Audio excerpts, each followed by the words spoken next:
Amados hermanos, qué bueno verlos hoy nuevamente en la iglesia. Hemos venido desarrollando un tema maravilloso que es el tema del conocimiento del Dios verdadero. Esto es clave para cualquier persona que quiera verdaderamente tener una relación con Dios. Uno no se puede relacionar con un Dios que no conoce. En la primera enseñanza vimos que uno solamente puede conocer a Dios a través del Evangelio. Ese era el versículo 16, los versículos 16 y 17. Por el poder del Evangelio, nosotros recibimos gracia para conocer a Dios, para ser salvados y conocer a Dios. Verdaderamente ninguna persona que no sea salvada verdaderamente por Dios puede conocerlo, porque esta no es una habilidad meramente intelectual. El conocimiento de Dios es una relación con Él, ¿sí? Así que eso lo vimos en la primera enseñanza de este capítulo 1 de Romanos, me refiero.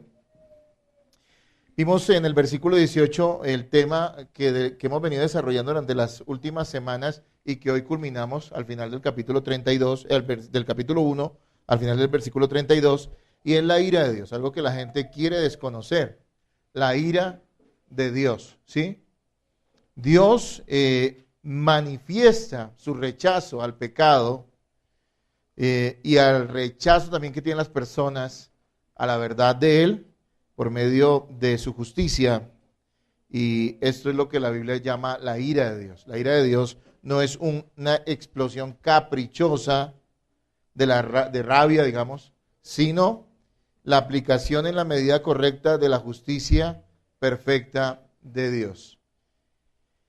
Y la semana anterior vimos en los versículos 19 al 23, que los hombres merecen la ira de Dios porque son fabricantes de dioses. Rechazan la evidente revelación natural de Dios, porque es claro que Dios existe, por medio de la creación lo sabemos, y prefieren crear sus propios dioses de acuerdo a su imaginación, ¿sí? Y el nombre más usado para crear dioses ficticios es el nombre de Jesús, fue algo que les dije. Hoy mucha gente dice adorar a Jesús, pero no es el Jesús de las Escrituras. Es un Jesús que ellos se han creado de acuerdo a su imaginación e intereses. Así que para ser idólatra no hay que adorar, no sé, a Alá o a Buda o los dioses de hindúes, sino que mucha gente que está diciendo adorar a Jesús realmente son idólatras, porque no es el Jesús verdadero, no es el Jesús de la Biblia. Así que partiendo de eso, vamos a entrar a la última parte de este tema de la ira de Dios que hemos visto en el capítulo 1, y les voy a pedir que leamos hoy Romanos capítulo 1, Romanos capítulo 1. Van a estar muy atentos, no se van a distraer, los niños van a estar quieticos, ¿listo? Romanos 1, vamos a leer del 24 al 32. ¿Lo tienen, hermanos? Dice, por lo cual también Dios los entregó a la inmundicia en las concupiscencias de sus corazones, de modo que deshonraron entre sí sus propios cuerpos, ya que cambiaron la verdad de Dios por la mentira, honrando y dando culto a las criaturas antes que al Creador, el cual es bendito por los siglos. Amén. Por esto Dios también los entregó a pasiones vergonzosas, pues aún sus mujeres cambiaron el uso natural por el que es contra naturaleza. Y de igual modo también los hombres, dejando el uso natural de la mujer, se encendieron en su laxivia unos con otros, cometiendo hechos vergonzosos hombres con hombres, y recibiendo en sí mismo la retribución debida a su extravío.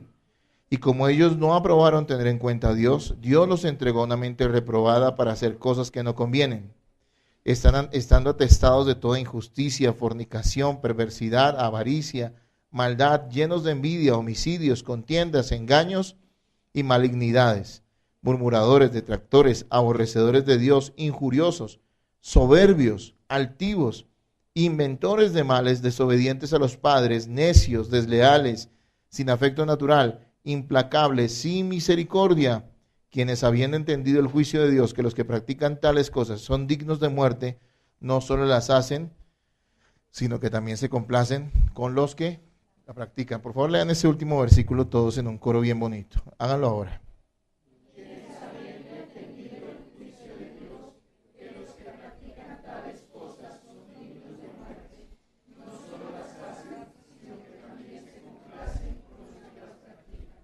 ¿Cómo podríamos imaginar a una persona que ha sido abandonada por Dios? ¿Cómo podríamos imaginar cómo sería su condición, cómo sería su vida? Bueno, muchos pensarían o pensaríamos que estarían enfermos, llenos de ruina, problemas y de calamidades, y que eso demostraría que Dios no está con ellos. Pero no necesariamente es así, no necesariamente es así. Una nación en el pasado sufrió la invasión de un imperio extranjero.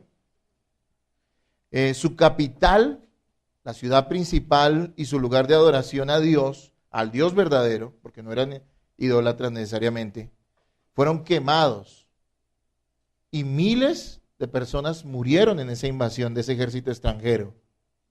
Uno diría que eso demostraría que Dios no estaría con esa nación. Sin embargo, esto es lo que nos relata el libro de Jeremías, de Ezequiel, y lo que nos relata el libro de Lamentaciones. Dios nunca abandonó a Israel, a pesar de que en su amor, porque Dios ama a su pueblo, tuvo que tratar duramente con ellos, ya que ellos no eran obedientes y se han vuelto hacia otros dioses.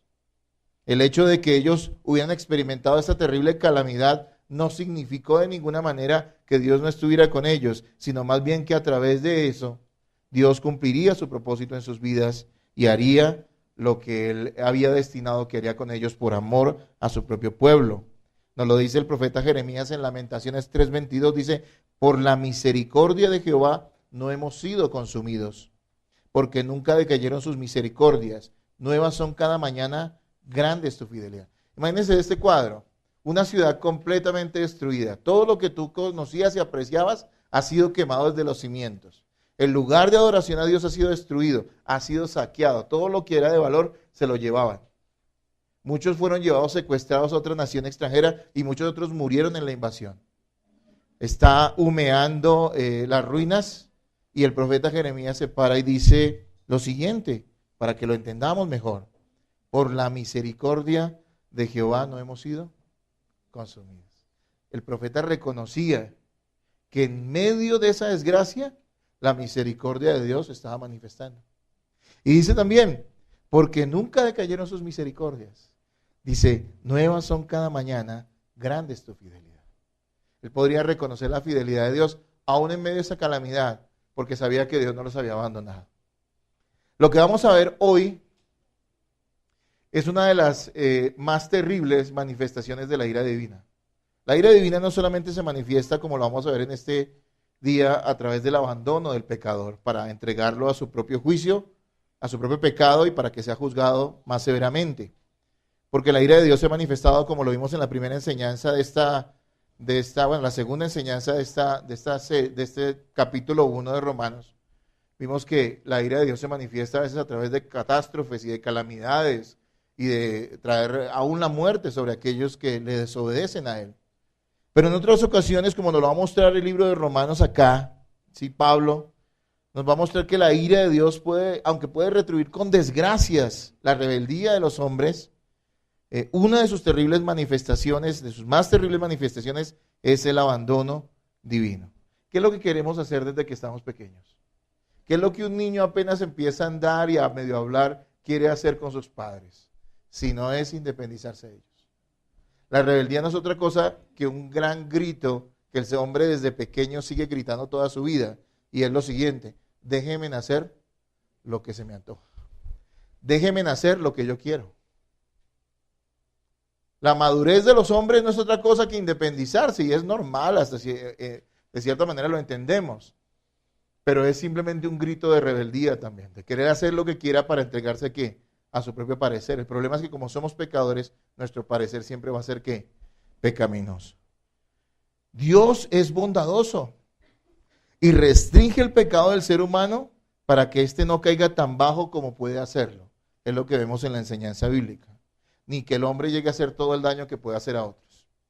Miren, a diferencia de lo que la filosofía del mundo dice, de que el hombre nace bueno y la sociedad lo corrompe, la Biblia dice todo lo contrario. El hombre es malo y la sociedad lo sigue corrompiendo. Y aunque no hubiera sociedad, él se corrompería solo, porque es un problema del corazón, no de la conducta simplemente. La conducta es una manifestación de lo que el hombre tiene en el corazón, de su pecado. Así que el hombre podría ser, cualquier ser humano podría hacer las peores cosas y los peores pecados y las cosas más innombrables, y ahí lo incluye o nos incluye a nosotros mismos. Sí, ni la educación, ni las restricciones superficiales pueden evitar que el hombre haga lo que le parece y llegue a las cosas más bajas. Sin embargo, Dios desde el comienzo, en su misericordia, en su bondad, restringió el pecado del ser humano. ¿Y cómo lo hizo? Lo hizo a través de la conciencia inicialmente. Todos saben que es bueno y es malo, aunque ni siquiera algún día hayan escuchado sobre un versículo bíblico. Todos saben que hay cosas buenas y malas, la conciencia. Hay un carácter moral en las culturas, en las sociedades, que aprueba y desaprueba ciertas cosas. Y aunque eso termina siendo alterado y torcido por la misma pecaminosidad del hombre, todavía en todo lugar matar a otro sigue siendo malo y sigue siendo un delito.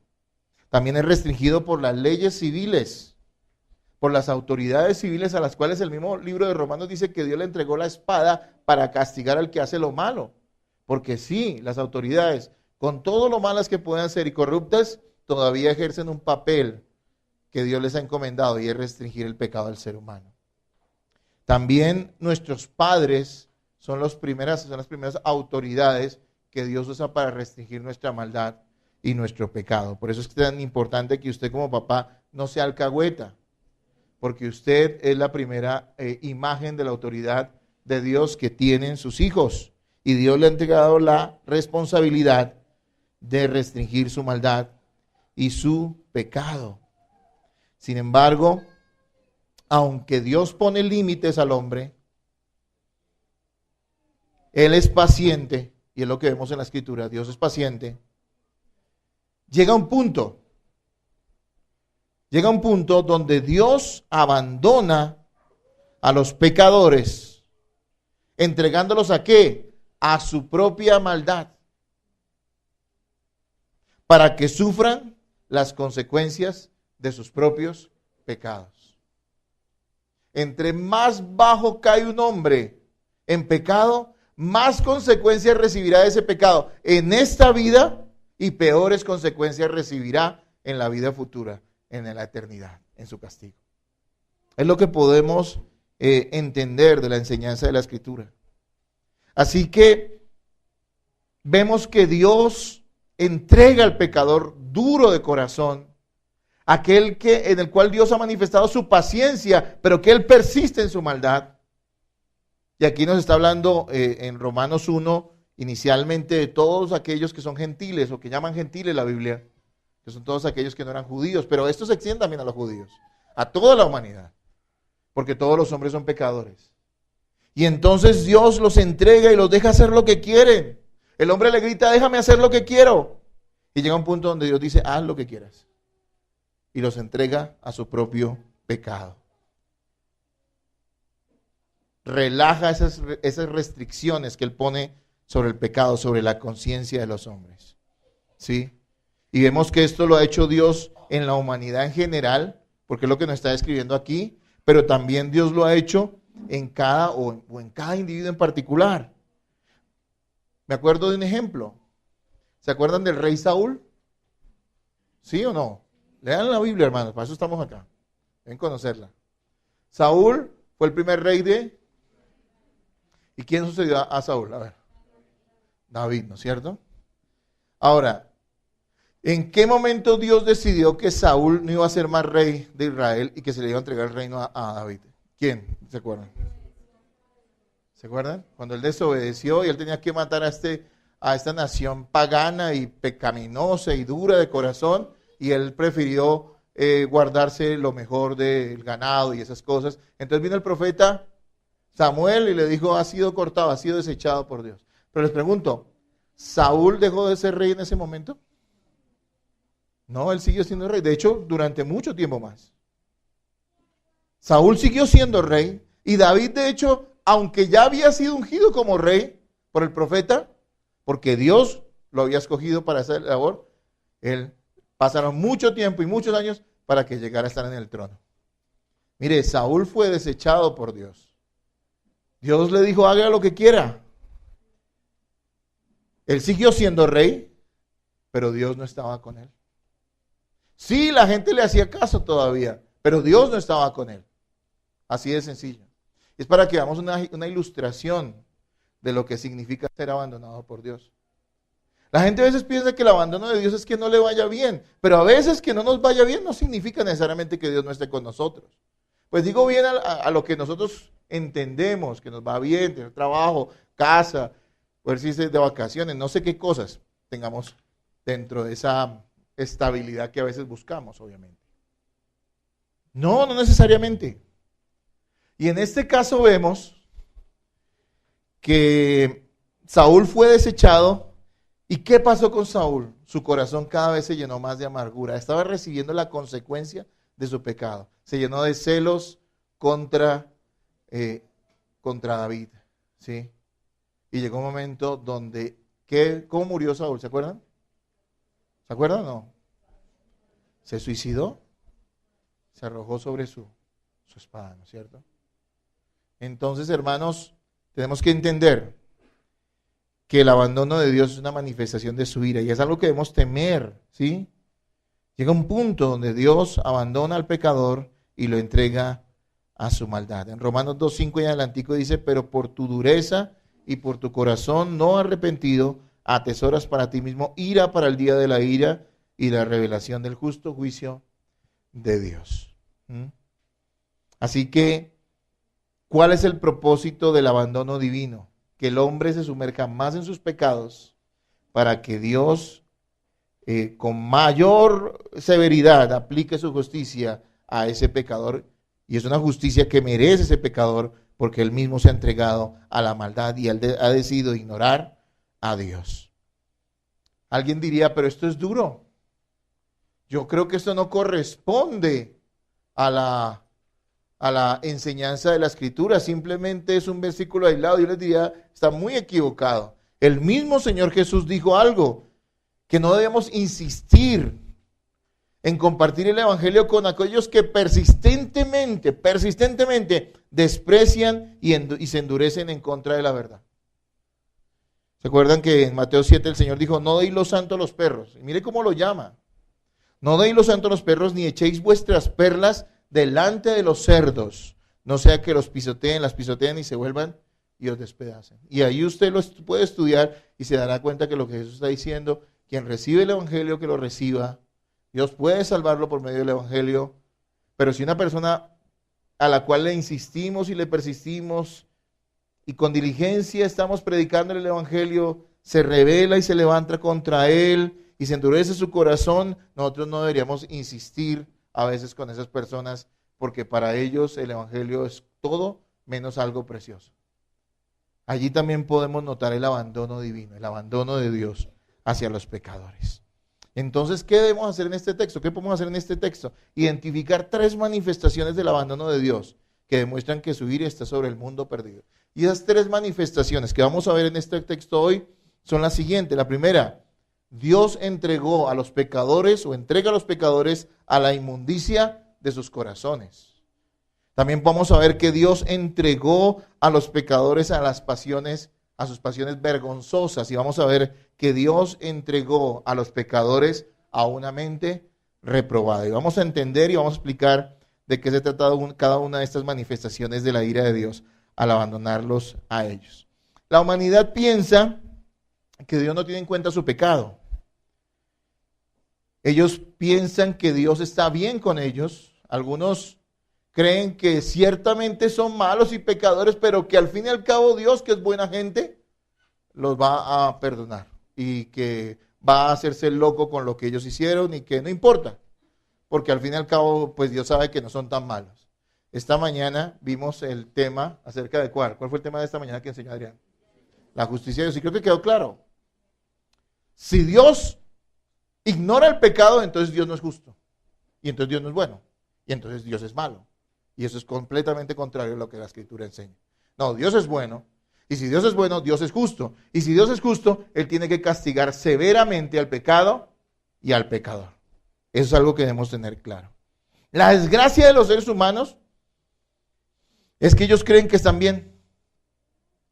¿Le has predicado el Evangelio a alguien? Bueno, yo creo que usted tiene que predicar el Evangelio a las personas. ¿Cuántas veces nos ha pasado esa experiencia de que vamos y le predicamos a las personas y nos desgastamos hablándoles de su condición, pero al final le dicen a uno cosas como estas? Sí, no, muy bien todo lo que usted dice, pero bueno, pero yo tengo mi relación con Dios, yo creo que yo estoy bien con Él. Ellos están asumiendo de una manera muy loca que su propia opinión es válida y que lo que ellos crean que es su condición delante de Dios es lo que realmente está sucediendo. Eso es como pensar uno en una ilusión. Ellos no tienen ninguna seguridad. La Biblia dice todo lo contrario respecto a ellos, que la ira de Dios está sobre los pecadores y que Dios ha abandonado a muchos para que definitivamente sean judicializados de la manera más severa y reciban sobre sí mismos el castigo y la maldad que ellos mismos han sembrado. El pasaje nos expone las razones de peso por las cuales el abandono de Dios es justo y necesario. Y rápidamente leamos el versículo 21, rápidamente, para que podamos entrar en nuestros 3 puntos de hoy. Versículo 21. ¿Cuáles son las razones que dice aquí la Biblia por las cuales el pecador es entregado a su maldad? 21, ¿qué dice? Lean ustedes.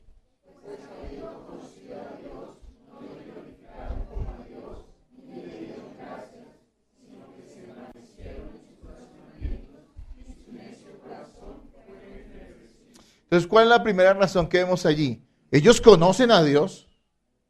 Interesante. Y escuche esto, porque esto tiene que abrirle a usted la cabeza y el corazón.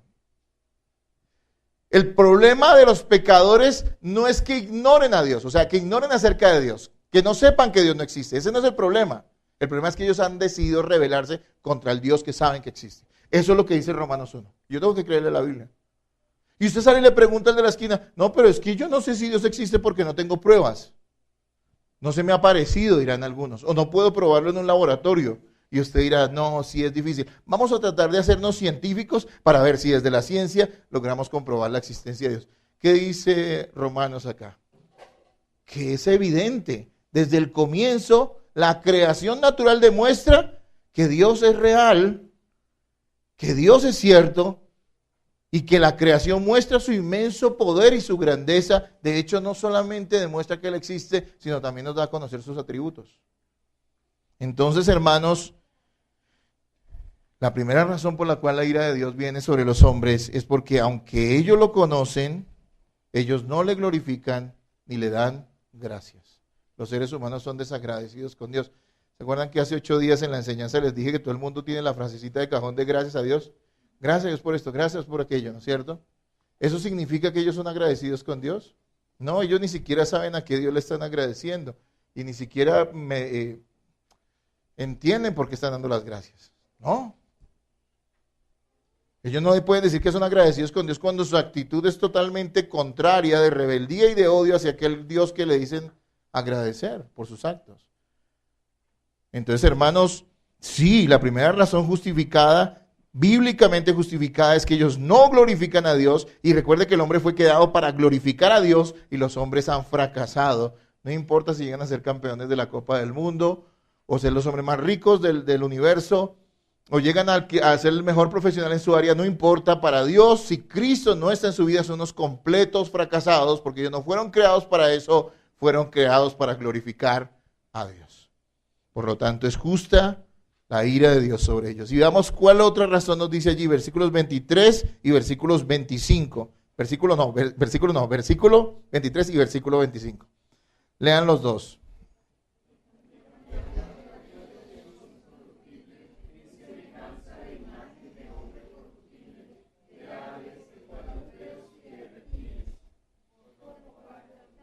En la 25, ¿sí? Lean el 25 ahora. ¿Y cambiaron?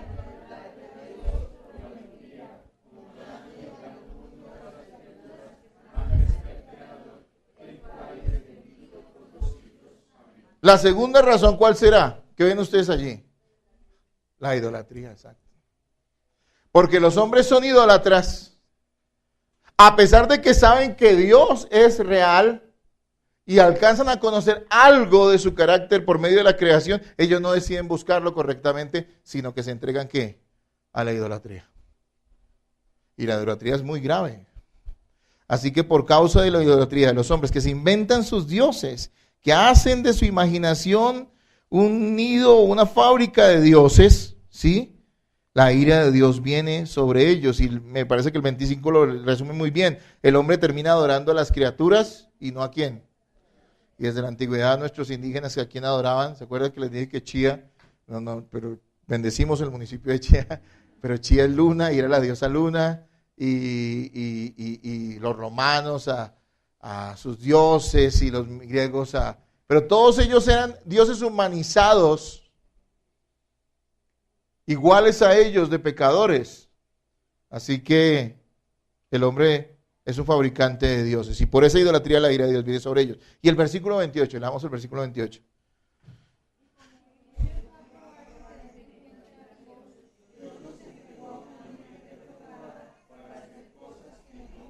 Pero mire, la primera parte del 28 nos dice, como ellos no ¿qué?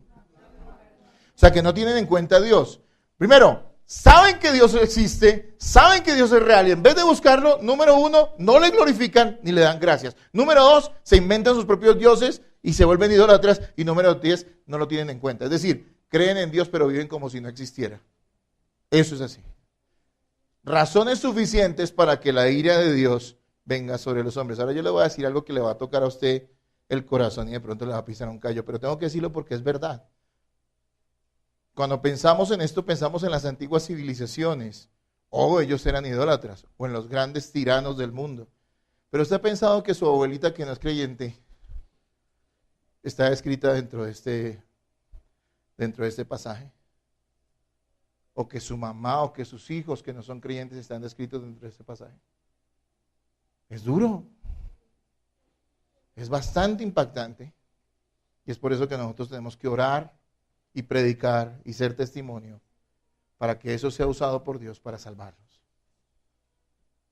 Está diciendo que nuestros familiares y la gente más cercana, tal vez los que admiramos y amamos, con los cuales compartimos nuestra Navidad, son personas que, número uno, no glorifican a Dios ni le dan gracias.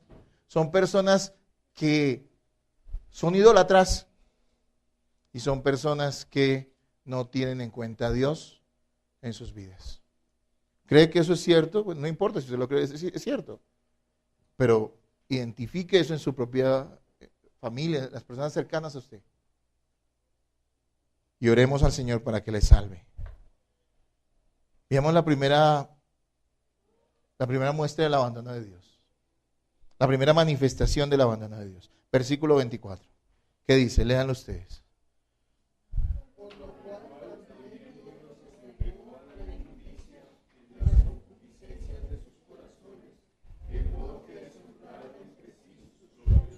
Por lo cual también Dios los entregó ¿a qué? A la inmundicia en las concupiscencias de sus corazones. La concupiscencia, ustedes saben que es el deseo de hacer el mal que brota dentro del corazón del ser humano caído.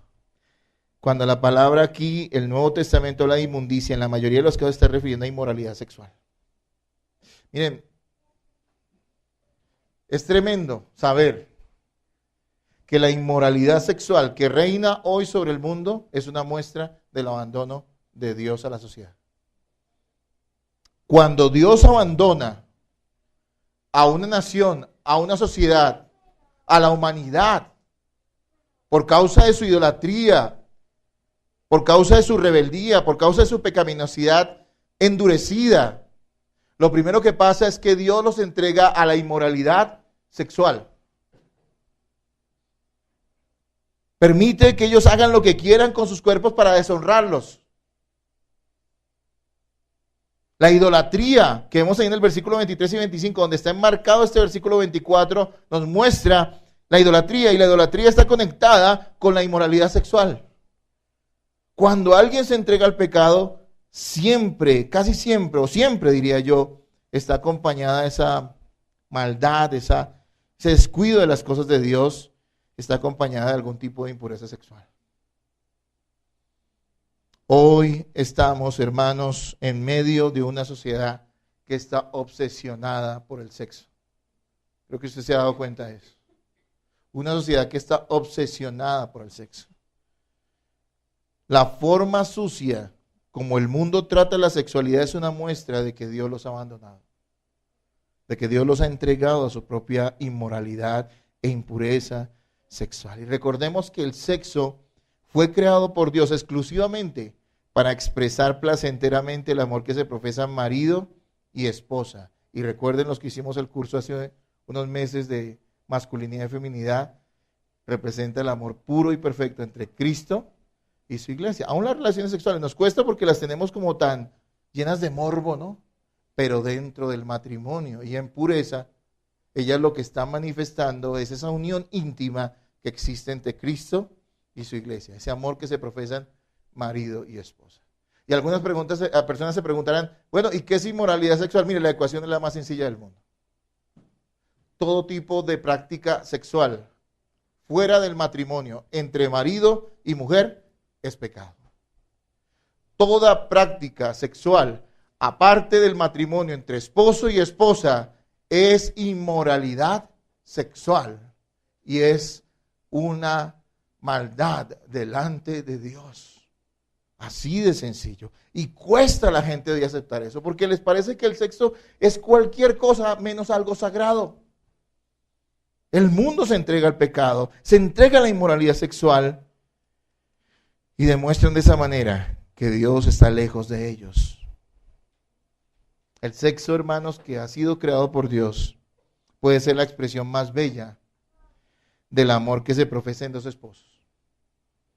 La verdad que la sexualidad es un regalo de Dios para el matrimonio, para expresarse amor y cariño entre dos personas que se aman y han hecho ese compromiso y ese pacto con el Señor de cuidarse y de convivir juntos. Pero también tenemos que decir que el sexo puede llegar a ser la expresión más baja de las pasiones humanas. El sexo puede ser algo que eleve al hombre al cielo o lo lleve a las profundidades del infierno. Y es por eso que aquí no se detiene a decir que lo primero que Dios hace es entregarlos al robo o a la mentira, no. Primero los entrega ¿a qué? Dice a la inmundicia ¿de dónde? De sus corazones. ¿Qué hay en el corazón del hombre que exprese su maldad de una manera tan clara como el hecho de que estén entregados a la inmoralidad sexual? Mira, no tiene que ser usted una prostituta o una persona laxiva que se acueste con 10, 20 mujeres. Simplemente tiene que ser una persona que esté teniendo una relación íntima con alguien que no es su esposo o su esposa. Sea usted casado o no, eso ya es tan pecado como cualquier otra cosa. Pero hay más manifestaciones de la inmoralidad sexual hoy en día. Cosas innombrables. Innombrables. Prácticas innombrables que son aceptadas abiertamente. Eso es lo que me preocupa. Hoy en día, cosas como la pornografía son aceptadas por la sociedad. Cosas que hace 20, 30 años eran vistas con desagrado, aún por los impíos. Por eso yo no puedo creer, y algunos me quemarían vivos si escucharan esto, muchos evangélicos. Yo no puedo creer que Dios esté con Colombia. No, Dios no está con Colombia. Cristo no está con Colombia. Eso es cuento. Cristo con justicia ha entregado a Colombia a sus pecados.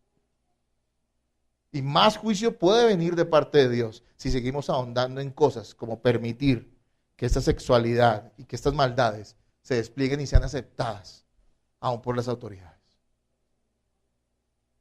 Sí, eso no quiere decir que Cristo no va a salvar. Cristo va a salvar a sus escogidos. Él va a salvar a aquellos que se arrepienten y creen en el Evangelio y ponen su fe en Él. Sí, Él los va a salvar. Pero no podemos decir que Dios esté con nuestra nación. Por eso nosotros debemos seguir predicando el Evangelio para que Dios salve a muchos que están hoy abandonados por Él, a su ira, bajo su ira. Mire que cosas como el adulterio y la fornicación hoy son la regla, no la excepción, ¿no es cierto? Se supondría que sería lo contrario, pero son la regla. Y hoy si tú te paras a un jovencito y le dices, oye, te estás acostando con tu novia, eso es pecado y es grave, gravísimo. ¿Qué te va a decir un joven hoy en día? Va a decir, no, usted está loco. Son tan descarados que dicen, nos amamos.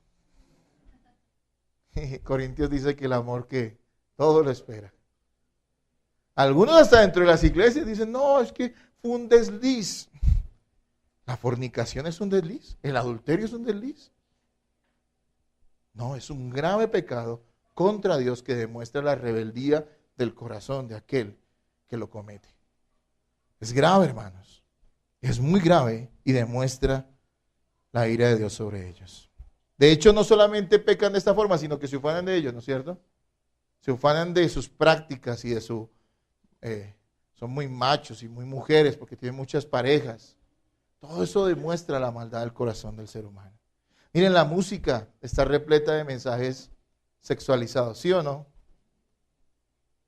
La música, las películas, no todas la música, pero la mayoría sí. Las películas están llenas de referencias sexuales. Uno llega y va a ver una película que para niños, lo lleva al niño al cine y le toca no salirse porque es que para niños y empiezan a verse cosas que uno dice, increíble. Ese es el corazón, esa es la mente y el corazón de aquellos que producen eso. Que hacen esas películas, que hacen esa música. El internet está lleno de contenidos sexuales.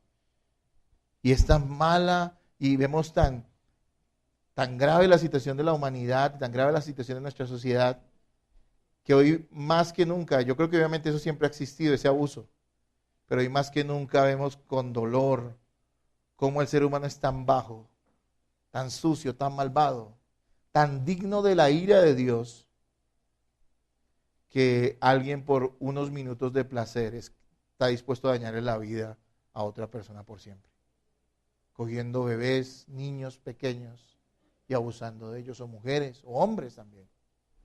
¿Ustedes creen que eso significa que Dios está con nosotros? Sí, Dios está con su iglesia. Y eso es lo bueno. Yo me alegro de ser ciudadano del cielo, ¿no es cierto? Antes que colombiano. Le doy gracias a Dios por este país. Pero esta nación está lejos de Dios. Está lejos del Señor. Me pregunto, ¿estarás tú lejos del Señor en este momento y lo puedes ver por esto? ¿Te has entregado a la inmoralidad sexual tú que estás acá? ¿Cometes tu pecado y no te duele de ninguna manera? ¿O tal vez te remuerde la conciencia pero sigues igual?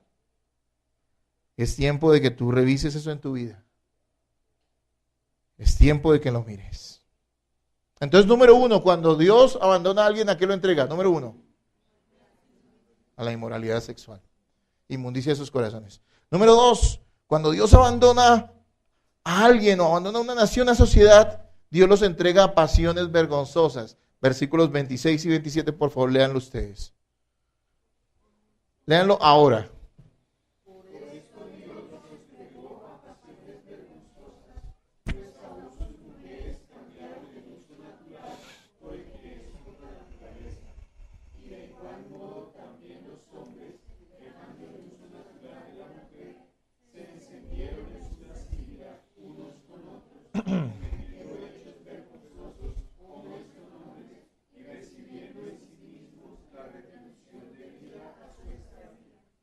Amén. Dios los entrega a pasiones vergonzosas, y se los explico. Creo que es demasiado obvio lo que el texto está diciendo, ¿no es cierto? Está hablando de lesbianismo y está hablando de ¿qué? De homosexualismo. El lesbianismo es mujeres que mantienen relaciones no solamente íntimas, sino amorosas con otras mujeres. Y el homosexualismo es hombres que mantienen relaciones o íntimas o amorosas con otros hombres. Entonces miren lo que dice, esto es una decadencia. Primero los entrega el Señor ¿a qué? A la inmoralidad sexual, pero después pasa de la inmoralidad sexual grave a la peor. Y los entrega ¿a qué? A esas prácticas, a esos excesos aún peores en su sexualidad. Lo que está haciendo acá y lo que veo es que se toma el homosexualismo como muestra del grado de decadencia al que puede llegar el ser humano. ¿Sí? Porque es ir en contra de lo natural. Miren, aunque esto no le guste al mundo hoy, eso está en la Biblia y nadie lo va a cambiar, es palabra de Dios.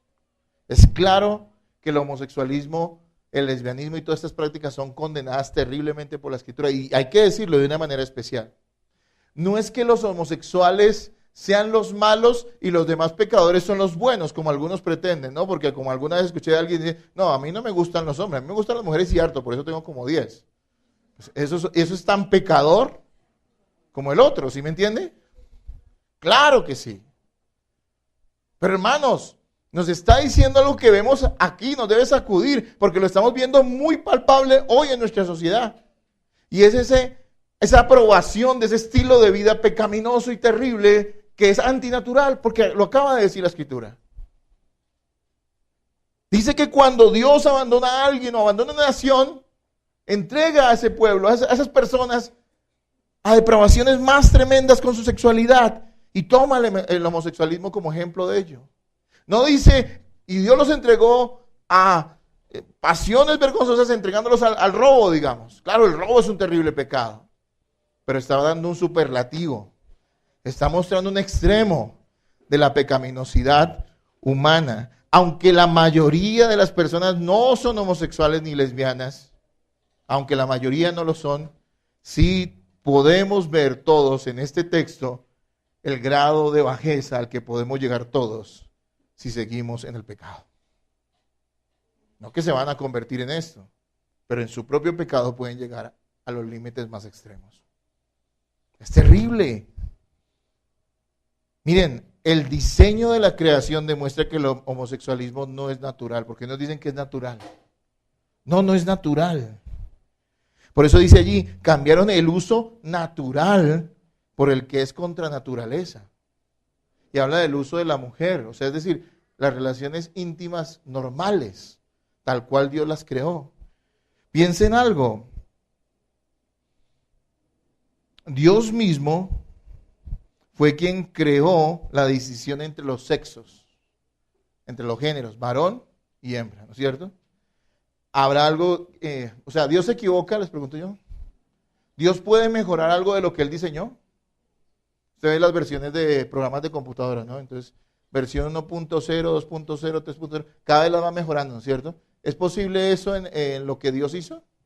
No, porque Dios crea todas las cosas perfectas. Y cuando Él creó varón y hembra, ¿qué? Los hizo así, perfectos, para complementarse. Así que si alguien dice que esto es algo diferente o aparte, o es también algo que Dios diseñó, es una vil mentira, porque es claro en la Escritura. Piense que Dios creó esa distinción con un propósito claro.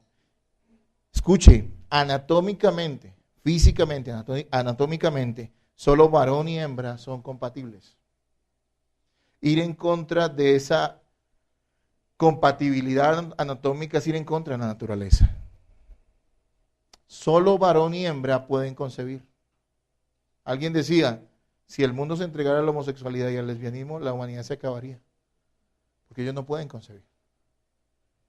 Eso demuestra que es antinatural.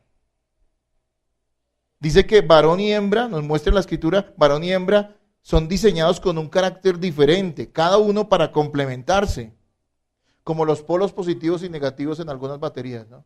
Tienen que colocarlos y se complementan, ¿no? Son diferentes, pero son un complemento, ¿sí? ¿Los hombres y las mujeres somos diferentes? Bueno, los que estamos casados sabemos que sí. ¿Y eso es malo? No, es bueno. A mí mi esposa me complementa y yo la complemento a ella. Ahora yo me pregunto, en los supuestos matrimonios, entre comillas, que eso jamás era un matrimonio, entre personas del mismo sexo, ¿eso es posible? Si es que, hermanos, esto de ser cabeza y de ser ayuda idónea no es solamente una encomienda, una responsabilidad, sino que es una habilidad que Dios dio a cada género. Entonces eso simplemente para mostrarles rápidamente por qué la ira de Dios viene de esa manera y entrega a los hombres a esas expresiones vergonzosas, a ese homosexualismo terrible que trae condenación sobre el ser humano y juicio severo de parte de Dios. Pero la Biblia condena duramente el homosexualismo y demuestra que el homosexual puede ser salvado y transformado por el Señor. Hoy hay algunos pastores valientemente, y bueno, eso lo debe hacer toda la iglesia del Señor, les predica a los homosexuales y les dice, mire, Cristo puede salvarte y cambiarte. ¿Y qué hace la gente del mundo? Se indigna, se enoja y se levanta contra aquellos que dicen eso porque dicen, el homosexualismo no tiene cura porque no es algo malo. Pero la Biblia nos muestra que sí. Si usted quiere, y de hecho anote, porque si algún día le toca defender esto, este pasaje le va a servir mucho. 1 Corintios 6:9. Y vamos a leerlo hasta el 11. Búsquelo. 1 Corintios 6:9 al 11.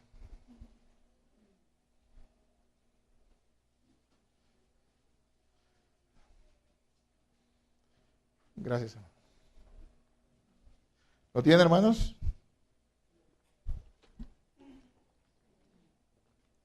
Léanlo, por favor. 1 Corintios 6:9 al 11. Léanlo ahora.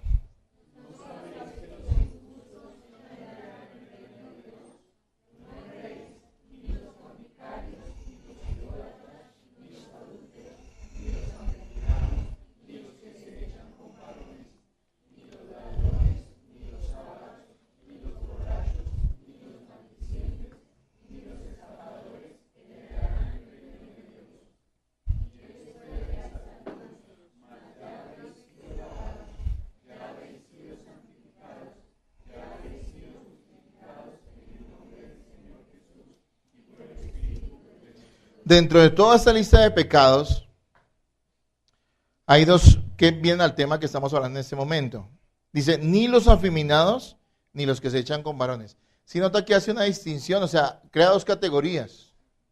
No solamente el homosexualismo y el lesbianismo es pecado en sí, no solamente ese, sino el hecho de el afeminamiento. O sea, hombres que se comportan como mujeres. Es pecado. Porque el hombre tiene que comportarse como ¿qué? Como un varón. ¿Qué es lo que hace la sociedad hoy? No, ahí y me aterraba cuando podía escuchar a alguien que decía, busque su lado femenino. Yo no lo quiero encontrar. Ni lo tengo, creo yo. Hermanos, no. No solamente el homosexualismo, sino los afeminados, dice, los que se comportan, no tienen una postura como mujeres. Y no quiero entrar a más detalles porque es bastante explícito lo que está diciendo allí, pero después usted puede investigar a lo que se refiere a los afeminados.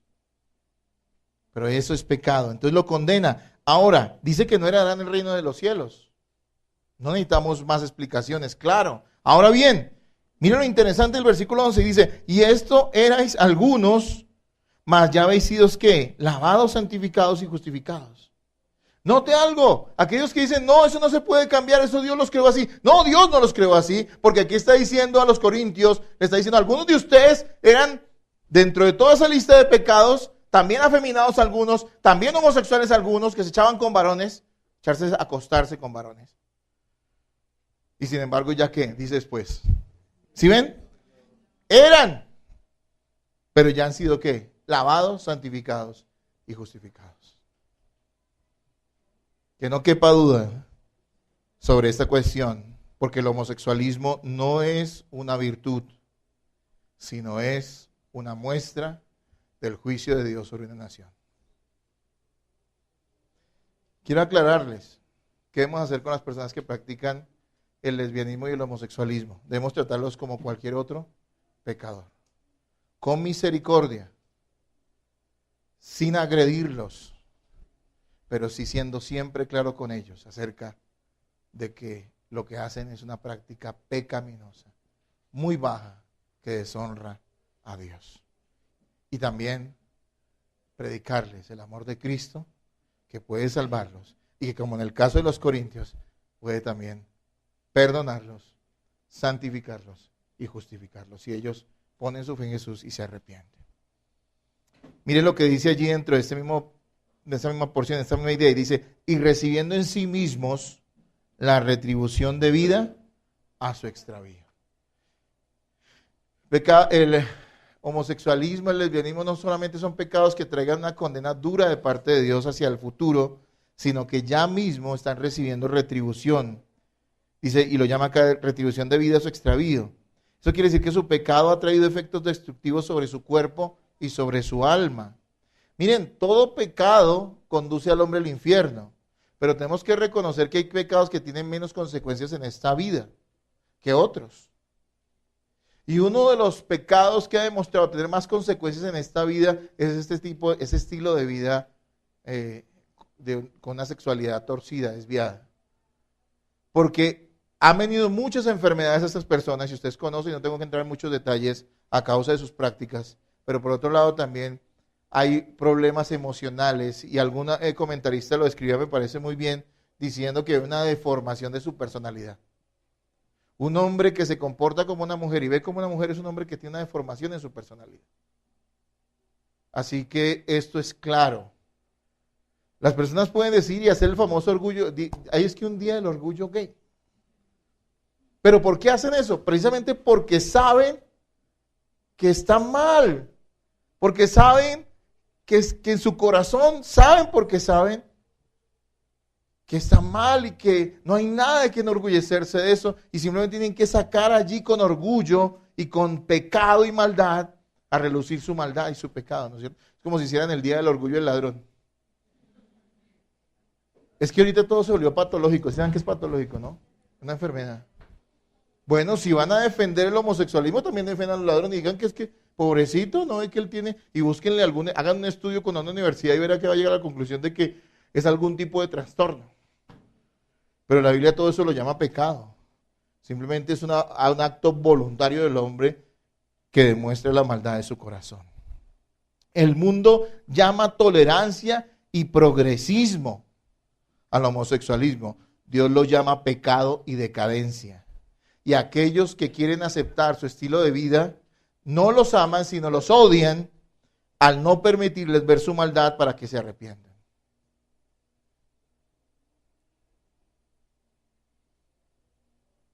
Solo la iglesia hoy, la iglesia verdadera de Cristo, en amor, muestra al homosexual que su condición es pecaminosa y que Dios puede salvarlo. Nosotros no odiamos a los homosexuales porque todo se volvió ahorita de que si usted dice que eso es malo, entonces la manera de reprimirlo a usted es decirle que es un ¿qué? Un homofóbico, ¿no? Como si no tuviera una fobia hacia los homosexuales. Pues no, yo no sé, seguramente he tratado en mi vida con muchos homosexuales y a veces ni me he dado cuenta porque muchos no son abiertos, ¿no? Y eso no significa que yo me voy a contaminar de nada ni nada porque yo soy un hijo de Dios.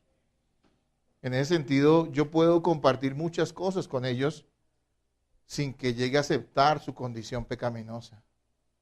Como tampoco podría, aunque trabaje con un borracho consumado, no puedo aplaudir su pecado tampoco.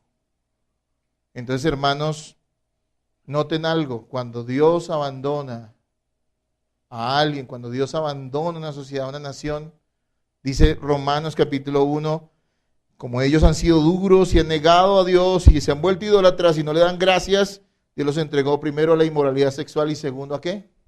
¿Lo acabamos de ver? ¿A qué? Eso. Pasiones vergonzosas, que es excesos en su sexualidad, lesbianismo y homosexualismo. Y vamos a la tercera cosa. Versículos 28 al 32, por favor, léanlo ustedes. ¿Qué dice allí?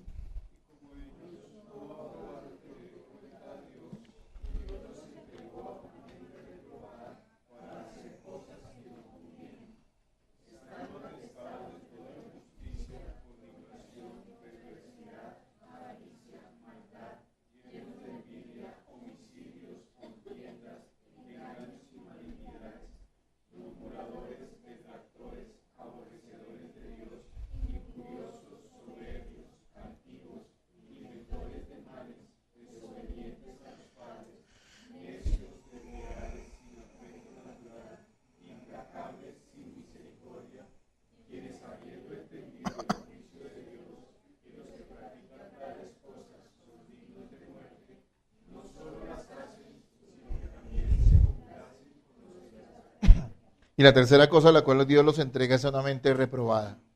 Es decir, una mente depravada. De hecho, muchas traducciones lo tienen así. Predispuesta ¿para qué? Para la maldad, amados hermanos. Dice para hacer cosas que no convienen. Porque la mentalidad o lo que usted piensa se traduce en hechos, en actos. Dice que es una mentalidad reprobada, una mente reprobada. Una mente inútil que no pasa la prueba divina. Sí. El mundo puede halagar, el mundo puede exaltar a toda su ciencia y su inteligencia, pero toda la ciencia y la inteligencia del mundo no puede producir un gramo de santidad, de ninguna manera. De hecho, lo que en muchos casos, y yo no estoy en contra de la ciencia es una bendición, ha traído progreso a la humanidad en muchos sentidos. La ciencia debería llevar al hombre a reconocer la existencia de Dios y el hecho de que debemos buscarlo, pero no lo hace porque los que practican la ciencia o los que son científicos en muchas ocasiones son gente endurecida o son pecadores la mayoría, ¿sí? Así que dice que Dios los ha entregado a una mente reprobada, inútil, que no aprueba o no pasa la prueba divina. Miren lo que produce una mente santificada, hagamos el contraste. Una mente santificada produce buenos frutos, buenos pensamientos y buenas formas de actuar conforme a la voluntad de Dios. Y dice que los cristianos tenemos la mente ¿de quién? Usted debe tener la mente de Cristo, si es que es creyente. Filipenses 4:8 dice lo siguiente: por lo demás, hermanos, todo lo que es verdadero, todo lo honesto, todo lo justo, todo lo puro, todo lo amable, todo lo que es de buen nombre, si hay virtud alguna, si hay algo digno de alabanza, en esto pensad. ¿Qué debe haber en la mente del cristiano? ¿Maldad? ¿Maquinar maldades? No. Tiene que haber todo esto porque tiene la mente de Cristo. Pero en contraste, una mente reprobada que produce, que trama, que se ingenia maldades. Y hace que la persona, y mire, esta palabra me impactó, dice estando ¿qué? Atestados. Atestados, no dice que practican eso de vez en cuando, no dice que son más o menos ladrones o fornicarios o malvados, no dice que están ¿qué? Atestados. ¿Qué le viene a usted a la cabeza cuando piensa en algo que está atestado? Transmilenio tal vez, ¿no? Atestado. No le cabe nada más. Y así es el ser humano cuando Dios lo abandona a su propio pecado. Su mente desviada, su mente reprobada, lo lleva a estar atestado de toda maldad. Y mire cómo nos describe allí, qué pecados nos describe allí rápidamente, que creo que todos lo conocen y saben de qué se trata cada uno de estos pecados. Dice, están atestados de toda injusticia, fornicación, perversidad. El perverso es aquel que no solamente es el mal, sino que se goza en hacer el mal. Perversidad, avaricia, el deseo de tener más, maldad, llenos de qué, de envidia, de homicidios, de contiendas, gente peleadora, gente conflictiva, gente problemática, engaños, dice, y malignidades, murmuradores, detractores, aborrecedores de Dios. Eso describe al pecador. El pecador es un aborrecedor de Dios. Veis, sal afuera y dile que alguien que se aborrece de Dios te va a decir que no. No, ellos no aborrecen la idea que tienen de Dios, pero el Dios verdadero sí lo aborrecen. Dice aborrecedores de Dios, injuriosos, soberbios. Injurioso es ¿qué? Calumniador. ¿Sí? Soberbios, altivos, inventores de males, desobedientes a los padres. Y usted dice, no, mi niño es un ángel. Pues yo tengo que decirle algo que a todos los padres nos cuesta, pero que tenemos que tener muy claras las cosas porque es la manera en que podemos guiar verdaderamente a nuestros hijos a Cristo. Nuestros hijos no aman a Dios a menos que ellos sean salvados. Y aunque son bendecidos, también nos dice Corintios allí en el 7, sí son bendecidos. Esa bendición no abarca el hecho de que sean salvados, sino que tienen el favor de Dios por causa de la fe de sus padres en muchos aspectos. Pero tenemos que entender que a esta manifestación de la desobediencia a los padres es una muestra a veces del abandono, o es una muestra del abandono de Dios. Dice el 31, necios, desleales, sin afecto natural. ¿Saben a qué se refiere sin afecto natural? ¿Qué afecto natural tiene todo ser humano desde que nace? Un afecto hacia sus padres o los padres hacia los hijos, pero eso vemos cada vez que se ha perdido, ¿no es cierto? Implacables, hay gente que le cuesta perdonar. A veces uno dice, hay gente en las iglesias tal vez que son implacables, ¿no? Terrible esto, dice implacables, sin misericordia. Entonces allí nos describe la mentalidad del mundo. Miren, la mentalidad del mundo es perdida. Y lo lleva a vivir en maldad. ¿Creen que esto lo describe en la situación de nuestra humanidad o de la gente que está a nuestro alrededor hoy en día, sí o no? A ver, no todos cometen los mismos pecados, pero todos los pecados están presentes en todos los hombres, de una u otra manera. No todos practican los mismos pecados, pero los pecados están presentes en nuestra sociedad. Todos. Y todos son merecedores del juicio de Dios y todos están entregados a la ira divina. No piense, a veces hay hermanitos que cuando alguien vive en pecado y no se arrepiente, terminan siendo más buenos que Dios. Ay, pero no, es que hay que mostrar misericordia. ¿Dónde está el amor? Pero yo les digo, el amor está en decirle, oiga, usted es un vil pecador, es muy probable que la ira de Dios esté sobre usted. Arrepiéntase. Queremos que escuche el evangelio, queremos que escuche la palabra, porque es la única forma en que Dios le va a dar fe. No podemos ser más buenos que Dios. Dios es bueno, absolutamente bueno. Y cuando pretendemos ser más buenos que Dios es porque estamos demostrando maldad en nuestro corazón, justificando a aquel a quien Dios no justifica, porque no está en Cristo. Miren cómo piensa el mundo de hoy, ¿no? Muchos defienden apasionadamente a los animales. Bueno, yo no estoy en contra de que usted defienda a los animales, pero se les vuelve obsesivo, ¿no? Defender a los animales. Pero los mismos que defienden a los animales son los que abogan porque el aborto sea legal. ¿Sí o no? Hay corrientes políticas que piensan así y filosofías que piensan así. Ojo, tocas un perro, pero un bebé en el vientre, hágale, mátelo, porque es que la mujer tiene derecho sobre su propio cuerpo. Pues le tengo noticias, ese bebé que usted tiene en su vientre no es suyo. Ese bebé le pertenece a Dios y Dios le ha encomendado cuidarlo. ¿Sí? Y esa es la mentalidad del mundo. A las personas les parece escandaloso de que se hable de Dios, pero no tienen ningún problema en hablar cualquier tontería. La gente puede hablar horas y horas de fútbol. Pero párese en esa conversación y empieza a hablar de Dios y muchos se avergüenzan y se molestan y hasta dicen, no, de esas cosas no se hablan. O sea que sí se puede hablar de brujería, se puede hablar de vulgaridades, se puede hablar de fútbol, se puede hablar de cualquier otra cosa, pero no se puede hablar de Dios. Claro, eso demuestra lo que aquí nos está describiendo la Biblia. Cualquier creencia es válida para los hombres, siempre y cuando no esté bien sustentada en la Escritura. Porque si estuviera bien sustentada en la Escritura no les gustaría. Pero cualquier otra manera de pensar es válida, ¿no es cierto? No, yo pienso que Dios desciende y baja y fuego y candela y esto y aquello. Uy, sí, qué lindo. No, yo siento que tú eres... Pero ¿está sustentado en la Escritura? Ah, no, la gente se escandaliza. Si está. Esa es la mentalidad de los hombres sin Dios. Creen que el homosexualismo es un estilo de vida válido, pero se avergüenzan de aquel que quiere guardar su pureza hasta el matrimonio. ¿No es cierto? A veces sí lo cogen y lo acaban. No importa que una persona que se dedique a cualquier cosa gane millones y cifras escandalosas, pero hay miles de personas y millones de personas muriendo de hambre en el mundo.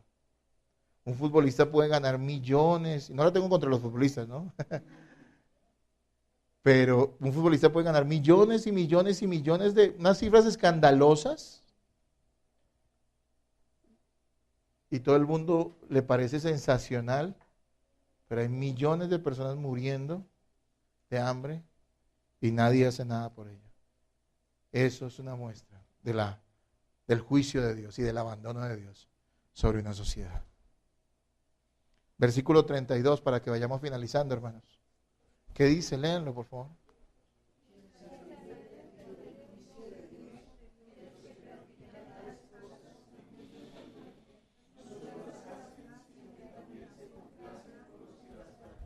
Y ese es el cierre de esa enseñanza acerca de la ira de Dios. Toda esta maldad está agravada, o es agravada, por el conocimiento que los hombres tienen acerca de la voluntad y del juicio de Dios. Recuerden lo que les dije anteriormente. El problema del hombre no es que ignore a Dios, o sea, que no sepa que no existe. Tendrían excusa si fuera así. ¿Se acuerdan que aquí mismo nos dice, no tienen excusa? Si los hombres no supieran que Dios es real y que el juicio viene sobre ellos, podrían excusarse. Pero la Biblia dice, no, no es así. Todos saben que hay un juicio y todos saben que hay un Dios que los juzgará. Lo que pasa es que por su mente reprobada, en vez de buscar al Dios verdadero, ¿qué hacen? Se inventan sus propios medios de justificación y de salvación, sus propias religiones, sus propias filosofías.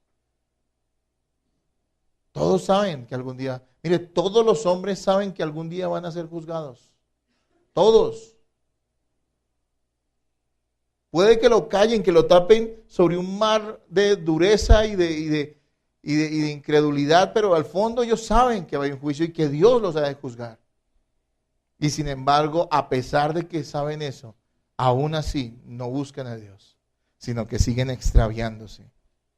Nos dice aquí que eso los lleva a apartarse más del Señor. Dice que se complacen, no solamente con los que las hacen, no solamente las hacen, perdón, dice, no solo las hacen, sino que también se complacen con los que las practican. Miren, para mí esta es una de las frases concluyentes que demuestran el extremo de la maldad del ser humano. No solamente que lo hagan, tal vez no lo hagan, pero se complacen con los que lo hacen. O sea, que es decir, aprueban lo que la gente malvada hace y de hecho los animan a practicar esas cosas.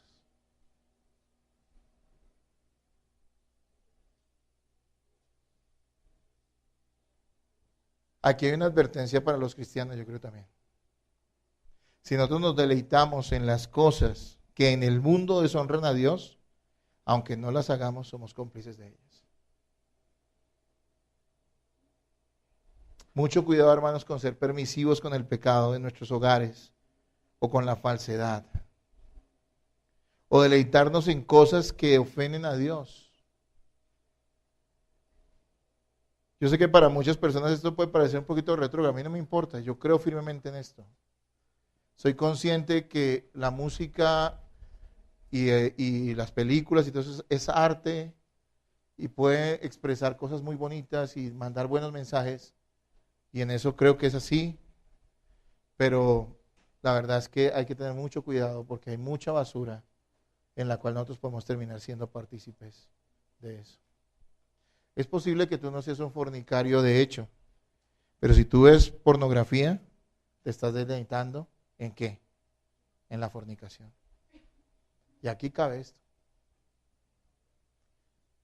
Miren, cosas más duras. Es posible que tú no robes, pero si tú dejas que otros roben a expensas tuyas, eres tan ladrón como ellos. Ante los ojos de Dios. Puede que la justicia no te juzgue, pero ante los ojos de Dios estás siendo complaciente con ellos.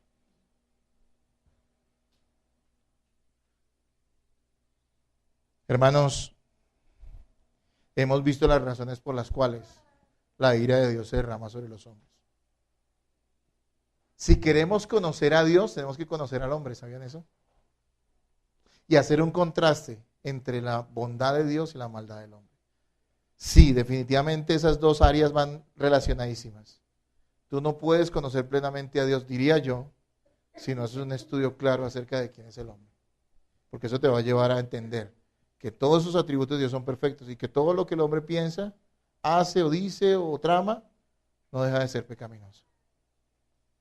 Hermanos amados, Dios ha abandonado a los hombres a su pecado y particularmente a muchos, y yo me atrevería a decir que algunos que incluso se dicen ser cristianos, los ha abandonado en su pecado.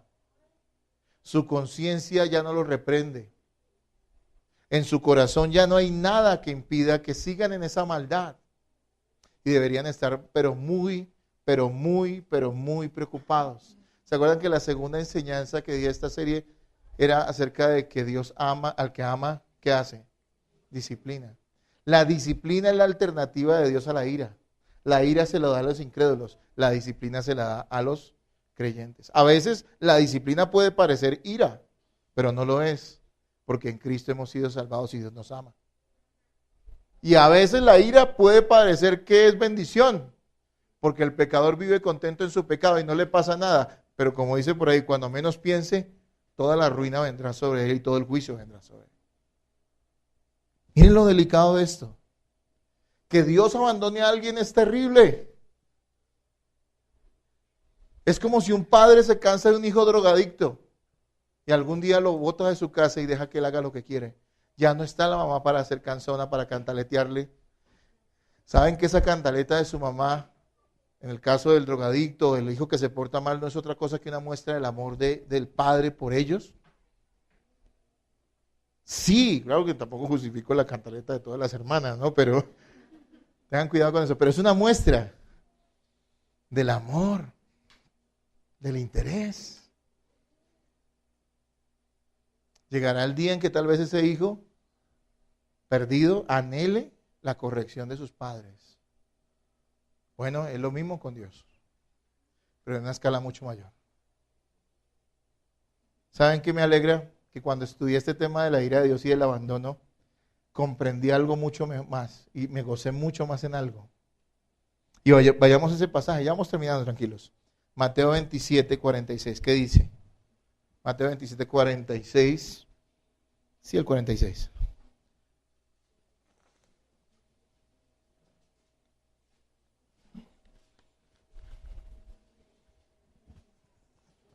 ¿Lo tienen?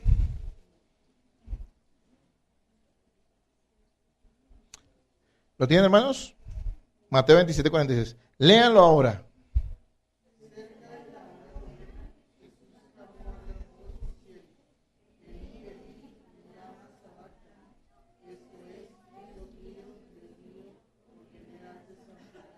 ¿Saben qué es desamparar, no?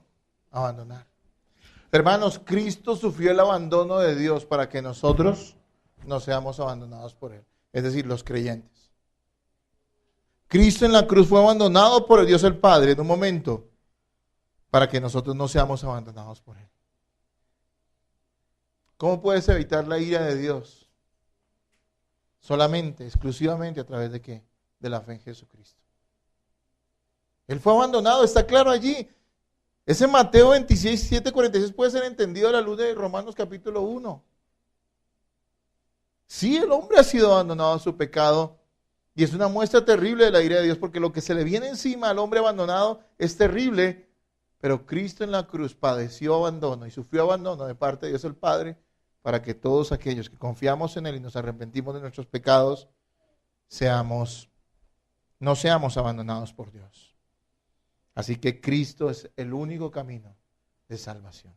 ¿Tu fe está puesta en Él? Para los creyentes, debemos reconocer que es una bendición ver el cuidado amoroso de Dios mediante los límites que pone nuestro pecado.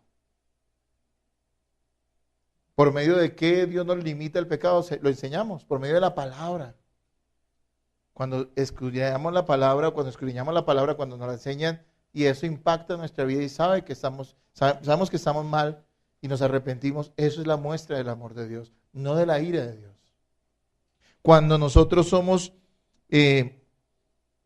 por medio de nuestra conciencia, acusados, también sabemos que allí la bondad de Dios está manifestando, no su abandono, porque hay gente que tiene ya tan encallecida la conciencia y la Biblia lo dice de otra forma, ¿no?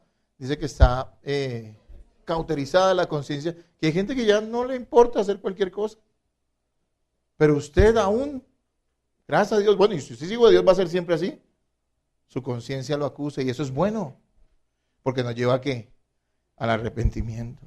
La iglesia. Yo les he dicho desde el comienzo, esto me impactó y cuesta, ¿saben? Mucha gente no quiere eso, pero la iglesia es una familia de amor. ¿Cómo se manifiesta la familia de amor? No haciendo asados y almuerzos, eso es bueno, no hagan los hartos, ¿sí? Sino a través de la corrección, los límites que nos ponemos en la iglesia. Cuando hay un pastor que te corrige y unos hermanos que te muestran que lo que estás haciendo está mal, es una muestra del amor de Dios, no de la ira de Dios. Mucha gente está en iglesias donde se les enseña mentiras y barbaridades y están contentos allí y ellos creen que la bendición de Dios está sobre su vida, pero de acuerdo a lo que estamos viendo está la bendición o la ira de Dios sobre ellos, porque muchos falsos maestros son un juicio de Dios contra esas personas. Creo que fue Jonathan Edwards o alguno de estos hombres de Dios en el pasado dijo, no hay peor maldición para una congregación que tener pastores desviados y carnales. Hermanos amados, qué bueno es que Dios nos ponga una familia que nos corrige, porque es un límite que Él pone para que nosotros no sigamos en pecado. Debemos conocer a Dios en la Escritura para testificar a otros de la verdad, y así ellos puedan huir por gracia del abandono divino. Y una última cosa, hermano, no juguemos con el pecado sin arrepentimiento. No juguemos con el pecado sin arrepentimiento. Ese pequeño desliz, ese pequeño disgusto que usted tiene contra alguien, ese hábito que usted le está dando cuerda, que usted no le está poniendo atención, se le puede convertir en un gigante que tal vez demuestre en algún momento que lo que está pasando en su vida no es que usted esté siendo disciplinado, sino que tal vez es un incrédulo al cual Dios ha entregado a su propio pecado. No descuide el pecado en su vida. Vayamos a la cruz. Vayamos a aquel que fue abandonado por causa nuestra. Y Él nos puede salvar de la ira de Dios. Solo Él puede hacerlo.